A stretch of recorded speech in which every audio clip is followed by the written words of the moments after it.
Hey all, Hibber here. Welcome back to the channel and welcome back to this review here of Season 3 of Sea of Conquest. So don't forget to subscribe to the channel, right? And give me a like and a comment if you agree or disagree. So when I first looked up the highlights for Season 3, I was a bit disappointed because there was nothing really new or exciting there at all. There were, new heroes, sure, we get that every season, I'm assuming, so that's nothing really to be proud of. Then there's one new buildable ship, only one, and there's no free ships in this season. Grand Line, I'm gonna come back to that because that is one of the weakest things at all about this season 3 here.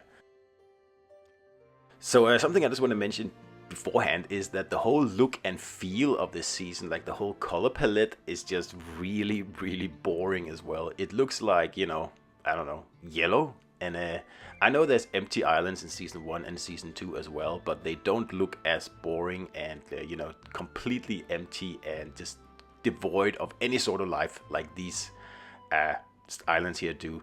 Like season 3 just doesn't have any personality or any special theme, I think. So season 3 also had a few drinks and dishes, which you can do in 5 minutes. Nothing really interesting there. And then let's talk about the Grand Line, because wow, this is really boring. I don't know who came up with this at the developers at Fun Plus, but I don't know what they were thinking. Like, this is excruciatingly boring.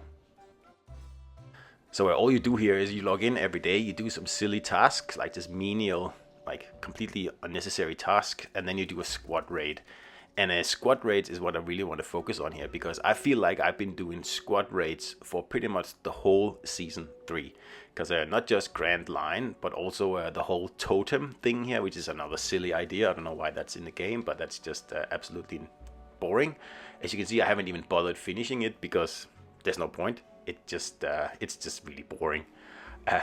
And the way to progress your totem is, big surprise, you do some squad raids or you do some gang raids. And doing squad raids is already pretty boring. It's one of the weakest parts of the game. It really is, because all you do is you spawn into a location, you move your ship for like 10 seconds, and then you shoot at an enemy for like 2 minutes, and that's it.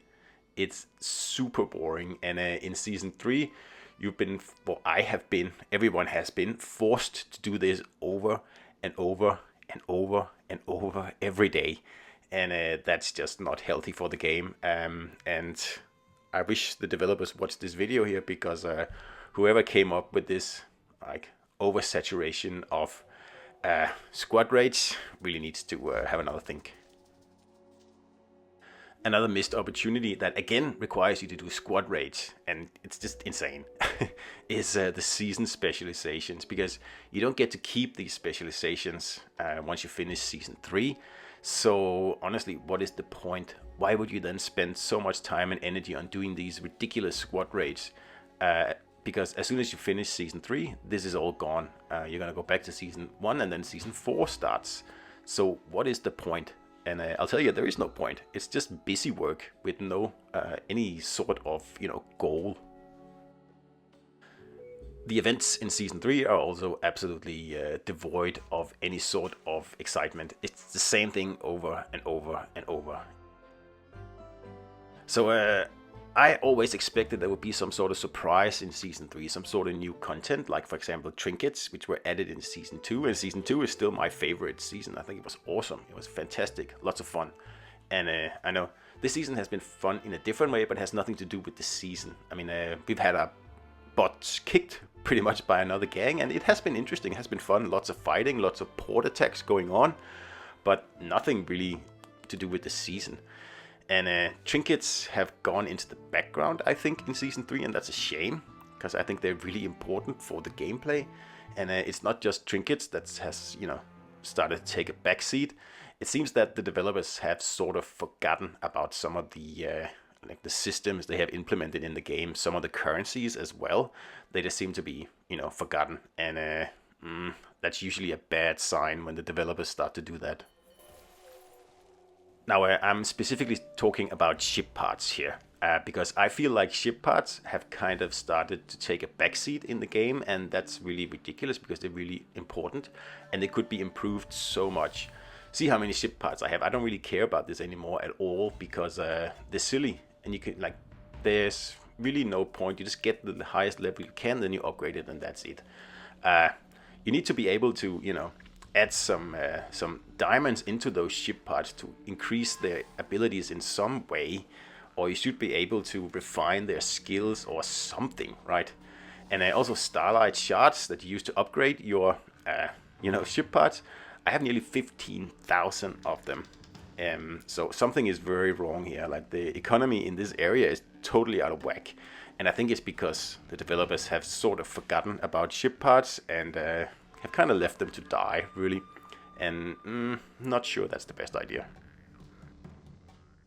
So don't I think there was anything good about Season 3? Well, yes, there was a few good things. I mean, the heroes were kind of interesting.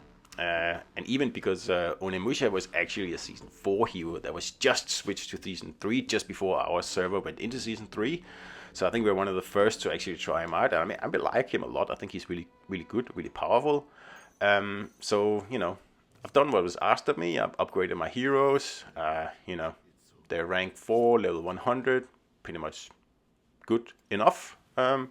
Wanda as well. I like her. I think she's fun. She's, you know, a rage engine, and you can do some fun builds with her. It's not just all about damage, which I hate. I think that's the most boring thing in the world. That's also why my build is, you know, special. So Season 3 was definitely the worst season, the weakest season for me. And it's nothing to do with, you know, what happens in game. It's simply because there's just not enough content in that season, and it feels very rushed to me. And particularly in the fact that the map just hasn't really been filled in with stuff at all. Many of the islands are completely empty, and you know, there's nothing on them, which just shows you that developers just really haven't had time, I guess. So hopefully Season 4 will be a lot better, and it will really have to be a lot better, because otherwise it's going to be hard to keep my interest in the game, unfortunately. I've been with it for 3 seasons now, and if Season 4 is a dud, I think I'm going to leave this game here behind and find something else to play. Which, you know, is a shame, because this is a really good game. It has lots of potential. There just needs to be more content, and there needs to be more stuff to do. And when I say more stuff to do, it means that I don't want to be doing squad raids for like 2 months. Developers, okay, are you listening? And the Grand Line is probably the dumbest thing I have ever seen in a game like this. I don't know who came up with that, but like I said before, that person needs to take a really good look at what they're trying to achieve. So anyway, I hope you enjoyed the video, and I hope you will enjoy Season 4 along with me, and I'll see you out there.